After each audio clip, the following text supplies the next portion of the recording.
26. augustā notika apvienotā LLU konventa sēde un akadēmiskā konference. Sēde tika atklāta ar rektoru Juras Kujāna svinīgo solījumu nākamajam darba cēlienam.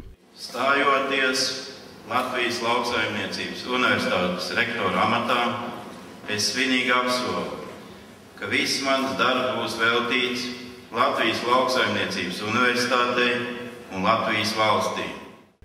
Pēc tam rektors savā uzrunā minēja galvenos uzdevumus, kurus uzskata par prioritāriem tuvākajā nākotnē. Tā ir studiju procesa kvalitātes un studējošo skaita saglabāšana, zinātniskās darbības pilnveidošana izmantojot Eiropas Savienības finansējumu, kā arī Valdekas ēku kompleksa attīstība. Rektors izteica prieku par augsto konkursu uz budžeta vietām un jauniešu vēlmi studēt inženieru specialitātes, bet reizē arī atzina, ka ir problēmas ar nepilnu laiku studējošajiem, jo to skaits strauji samazinājies.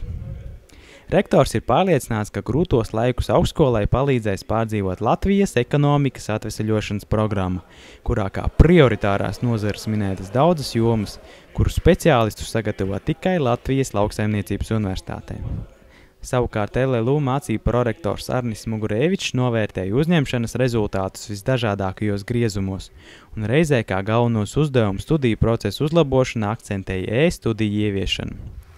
Sēdes laikā rektors 21 LLU darbiniekam un mācībspēkam, kas sakarā ar štatu samazināšanu ar 1. septembri vairs nestrādās augstskolā, publiski pasniedza pateicības un atzinības rakstus par ieguldījumu augstskolas attīstībā.